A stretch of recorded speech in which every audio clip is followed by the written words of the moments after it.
Harris in a salute to the law.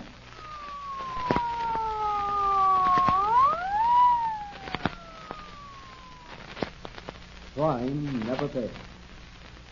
That, ladies and gentlemen, is the message of the Nick Harris program. That is the purpose of these weekly true-to-life dramatizations. To prove that crime never pays.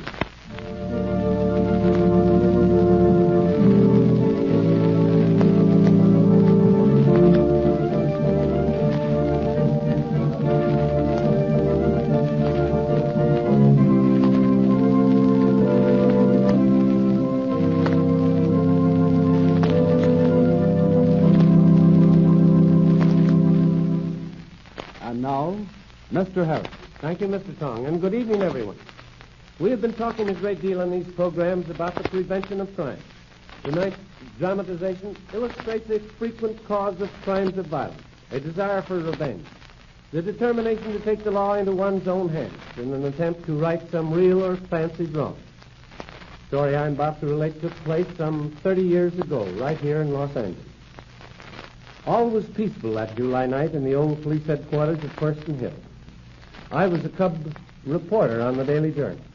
Desk Sergeant McClure was on duty. Only midnight, Sergeant. Lacking 1 minute. Don't you ever forget to wind that old clock? I'll have you know there ain't a finer timekeeper this side of Chicago. Yes, unless you forget to wind it. That I do not. Never. Never?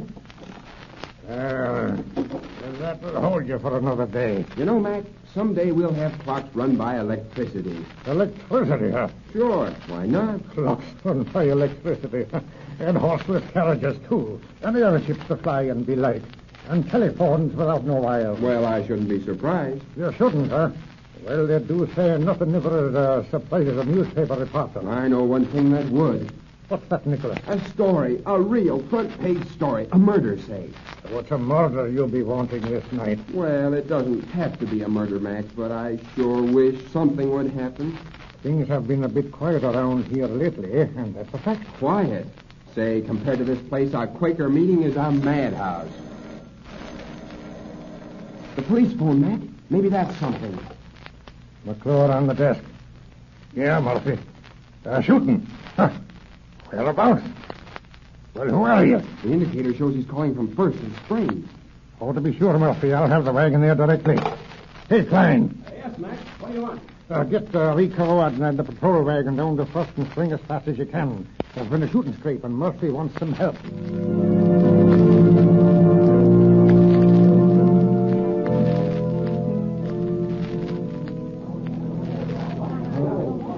Get back, all of you. Hi, Murphy. All right, Jimmy, this is a stretcher case. Okay, I'll bring it in. Well, come on. Where's the victim? Third floor, back this way and up these stairs. Follow me. Hey there. Where do you think you're going? Oh, nowhere, officer. I was just coming down to see if I could be of any help. Yeah, well, get back up them stairs and be quick about it. I said nobody was to leave the third floor till I gave you permission. All right, officer. All right. What's your name? Pickens is my name. Robert Pickens. Stick around, Pickens, and don't try to make a getaway. Why, certainly not. I was merely going to volunteer my services. All right, stay here. Yes, sir. In here. Over this way. Get back, you. Here in this corner, on the floor. Put the stretcher alongside him. Looks bad, all right. Gosh, yes.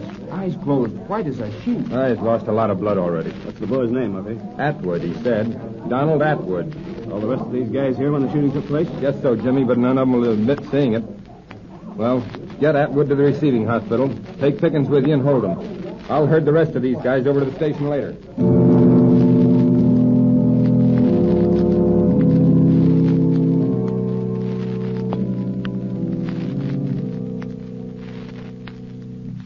What do you think, Doc? Well, I have to probe the bullet right now. It's going to hurt like sin, Atwood. There's no other way. All right, Doc. You have to. You have to. Hold on, Doctor. Has the boy made any statement? No, but he's in no condition to make one now. Unless I get that bullet out right away. Internal hemorrhage. What'd you say, Doctor?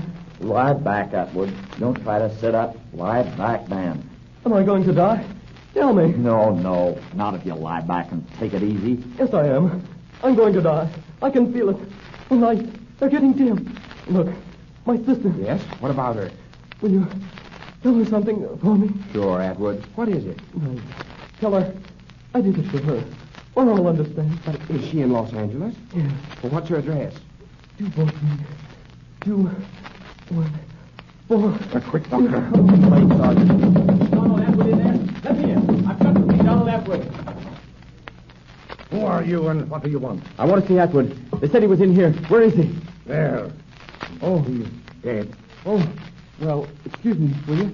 You see, well, goodbye. Well, and who might he be? I don't know, but I'm going to follow him and find out. I'll go with you, Nick.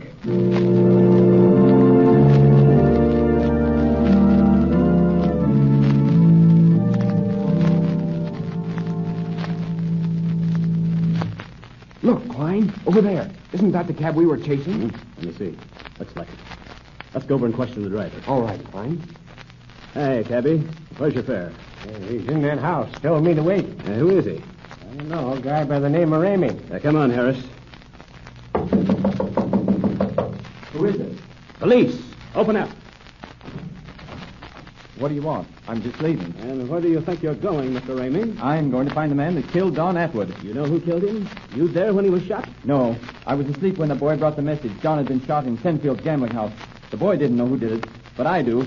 Pickens did it. Pickens? Yes, Robert Pickens, Don's brother-in-law. Don told me he was looking for Pickens.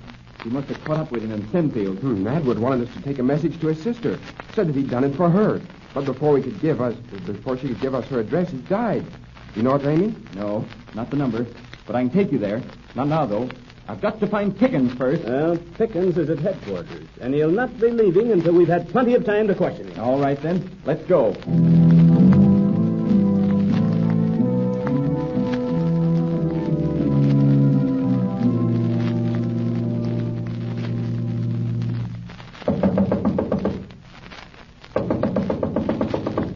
Nobody home. You sure this is the place, Ramey? Yes, I'm sure it is. Number 214, Klein. That's the number that Atwood was trying to tell us. Yeah? Okay, I'll try the skeleton key. Good, it opens. Huh. Maybe she's flown the coop. No, I don't think so. 2 suitcases in this closet with dresses hanging on the hook. She might be working. I remember now. Don told me Laura had been working as a waitress in an all-night restaurant on Spring Street. Suppose I go see. Okay. If you find her, bring her back here. If you don't, come back anyhow and let us know. We'll be waiting. Right. I'll be back as quick as I can. Well, looks like we're in for the wait. Play pitch, Harris? A little. Shucks. Forgot my card. There might be a deck here, though. Sure, here's one. Clear that stuff off the table. All right. Full deck? I'm just counting to see. 40, 44, 48, 51. Short a card. Oh, well, we can use it anyhow. We know which card's missing. I'll sort them. Spade, heart, spade, club, spade, diamond, club. Ace of spades missing. We'll make the tray the ace. Remember now, Harris. Tray of spades is the ace of spades. All right. Shuffle them. Go ahead. Deal. High, low, jack, and game. Like taking candy from a baby. What kind of pitch playing is that, Harris? Why don't you pay attention to the cards? Sorry, Jimmy. I can't seem to get my mind on it. Listen. Somebody's coming, all right. Hey, what you putting those cards in your pocket for? Just in case I get stuck out alone with you again sometime, Jimmy. Laura, this is Detective Klein of the police, and Mr. Harris of the Journal. How do you do? How do you do, Mr. Harris? Pleased to meet you, Mrs. Pickens. I suppose Mr. Ramey has told you. No, I haven't told Laura anything yet, except that you wanted to talk to her. Oh. Well, you see, Mrs. Pickens... What is it? Has something happened to my husband? No, not yet. Well, tell me. Please tell me. I hate to be the one, but your brother's been shot. Oh, how terrible. Where is he? Take me to him. I would, Mrs. Pickens, gladly. Only it's too late. John is dead? Yes, Laura. Oh, but what happened? Who did it? We don't know yet, Mrs. Pickens. But if there's any help you could give the police... No. It will all come out sooner or later, Laura. Wouldn't it be better to tell the whole truth now? No. Oh, all right. I'll tell. 5 years ago, back in a little town in Ohio, I met Robert Pickens. Fell in love with him. My family objected strongly. I should have listened to them, of course, but I didn't. We eloped across the state line into Indiana. He took me to Denver and Butte, and about 2 years ago to Los Angeles. Things went badly when my husband... Well, for a year now, off and on, we've lived on what I could earn as a waitress. I hadn't written my family for years, and I thought and hoped they'd forgotten about me until about 3 weeks ago when my brother Don walked in on me unexpectedly. He wanted me to go back home with him. I refused. I reported in anger. I thought Don had gone back east.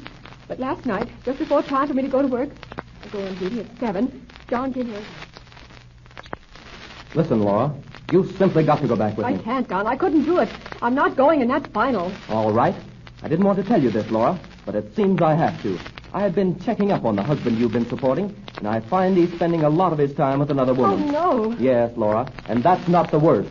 This afternoon, I followed them into a cafe in Chinatown with curtained-off tables. I slipped into the booth next to theirs, and this is what I heard. Well, do we or don't we slip off for Frisco tomorrow night, Effie? No, Bob, we don't. Then you mean you didn't mean it when you said you loved me? Of course I did, Bob. You know I did. Oh, but you see, dear, well, I've done plenty that I wouldn't want to tell my mother, but there's one thing I won't do, Bob, and that's come between a husband and his wife. Oh, but Laura's not my wife. She's not? No, she thinks she is. I never told her the ceremony was a phony. Laura's got no legal claim on me, Effie. Not a shadow of a claim. Well, then in that case, Frisco tomorrow night. But in spite of all he had told me, I still refused to go back home with Don. He swore he'd make Robert go through another ceremony with me so that we would really be married. Well, I knew that wasn't necessary. We were married. Robert was lying to that woman. And I begged Don to forget the whole thing, not to worry about me anymore. And when he left here, I thought he was going to. But evidently... I see. Well, thank you, Mrs. Pickens, for telling us. You haven't a thing to worry about. Well, come on, Harris. You'd better come along, too, Ramey. Good night. Well, what do you make of it, Murphy? Neither head nor tail, huh? I thought so. I'd like to get my hands on him, but I won't start anything. Better not. Have Pickens brought in. I want to talk to that fella. You sound pretty sure it was Pickens, Jimmy. Dead sure, Mac. But I don't know how I'm going to prove it. Then go ahead. I'll have Pickens here in a minute.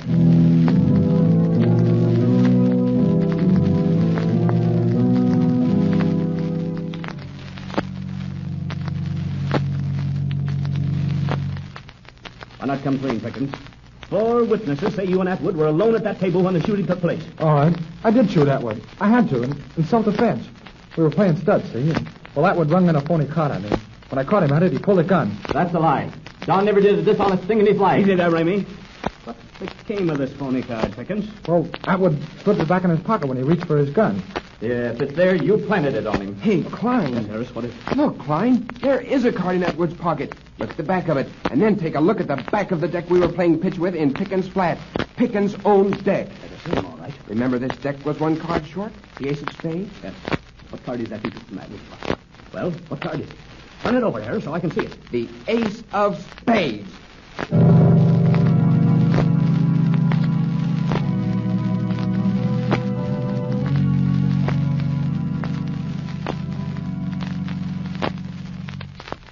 The ace of spades. Yes, Mr. Tong. An unlucky card for Mr. Robert Pickens. He paid the bitter penalty for murder. But Don Atwood might be still alive today had he not tried to take the law into his own hands, as proven to you in this true life story I have entitled The Fatal Ace of Spades. And thank you, Mr. Russell.